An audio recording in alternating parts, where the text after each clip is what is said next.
Ọjọ́ Ìṣẹ́gun tí í ṣe ọjọ́ Tuesday ọ̀sẹ̀ tí a wà nínú ẹ̀ yìí, èyí tí í ṣe ọjọ́ kọkànléníogún nínú oṣù kẹrin ọdún 2026,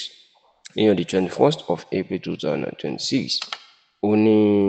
mínísítà ọ̀rọ̀ iná lórílẹ̀‐èdè Nàìjíríà, ìyẹn olóyè Adébáyọ̀ Adélabú, ẹni tí ó gbajúmọ̀ sí Pẹ̀ǹkẹ̀lẹ̀ Mẹ́ẹ̀sì, ló ṣe ìpàdé pẹ̀lú olórí oko orílẹ̀‐èdè Nàìjíríà, ààrẹ Bọ́lá Ahmed Tinubu, tó sì jẹ́ pé nínú ọ̀sẹ̀ tá a wà nínú ẹ̀ yìí tàbí ní ìgbàkúùgbà sí àsìkò yìí, ènìyàn Adébáyọ̀ Adélabú yóò kọ̀wé fipò sílẹ̀ gẹ́gẹ́ bí mínísítà ọ̀rọ̀ náà láti lọ díje du ipò gómìnà ní ìpínlẹ̀ Ọ̀yọ́. Ẹ rántí pé láti ọdún tó kọjá, ènìyàn Adébáyọ̀ Adélabú ló ti kéde wípé òun yóò díje du ipò gómìnà ìpínlẹ̀ Ọ̀yọ́ lọ́dún 2027. Bẹ́ẹ̀ ló jẹ́ kó di mọ̀ lásìkò tó ń sọ̀rọ̀ náà pé òun ló kàn ó, ìyẹn pé òun ní ipò gómìnà ìpínlẹ̀ Ọ̀yọ́ kan lásìkò yìí, tó sì jẹ́ pé ní nǹkan bí oṣù kan sẹ́yìn ní ààrẹ Bọ́lá Ahmed Tinubu ló kéde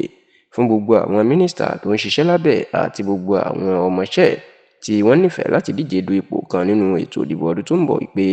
kí wọ́n kọ̀wé fipò sílẹ̀ kó tó di ọjọ́ tó gbẹ̀yìn oṣù kẹta, ìyẹn ọjọ́ kọkànlélógún oṣù kẹta ọdún tá a wà yìí, the 31st of March 2026. ṣáò pẹ̀lú bí àwọn mínísítà kan bá ṣe kọ̀wé fipò sílẹ̀, níṣe ni ó jẹ́ kàyéfì pé Adébáyọ̀ Adélabú kò kọ̀wé fipò sílẹ̀, èyí tó jẹ́ kí ọ̀pọ̀ èèyàn kan máa wò pé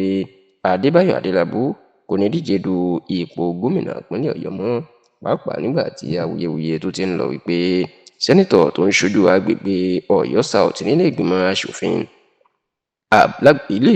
àgbà l'Àbújá, ìyẹn apá agbègbè gúúsù ìpínlẹ̀ Ọ̀yọ́, ìyẹn sẹ́nítọ̀ Sharafadeen Ali, ìní àwọn àgbààgbà ẹgbẹ́ òṣèlú APC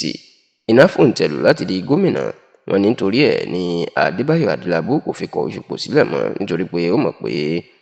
kò ní rí tíkẹ́ẹ̀tì gómìnà ẹgbẹ́ òṣèlú APC gbà. Ṣá ọ̀rọ̀ ti yí padà lọ́jọ́ Tuesday ọ̀sẹ̀ tí a wà nínú ẹ̀ yìí, pẹ̀lú bí Adébáyọ̀ Adélabú ó ṣe ṣe ìpàdé pẹ̀lú Tinubu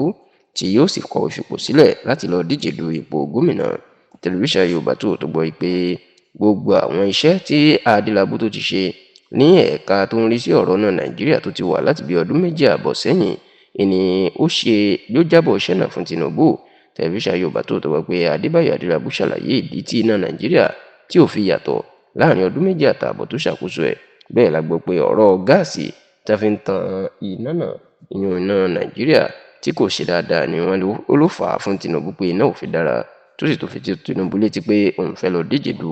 ipò gómìnà ìpínlẹ̀ Ọ̀yọ́. Tẹlifíṣàn Yorùbá tó gbọ́ pé Tinubu ó dúpẹ́ lọ́wọ́ Adélabú, bẹ́ẹ̀ ló fòǹtẹ̀lù pé kó lọ díje o, ìyẹn pé ó fún un láṣẹ pé kó lọ díje láì ṣe pé ó yàn pé òun gan ni kí wọ́n lọ lò, tó sì jẹ́ pé ní ọ̀sẹ̀ yìí tàbí ní ìgbàkúùgbà sí àsìkò yìí, Adébáyọ̀ Adélabú yóò kọ̀wé fipò sílẹ̀ láti lọ díje du ipò gómìnà ní ìpínlẹ̀ Ọ̀yọ́.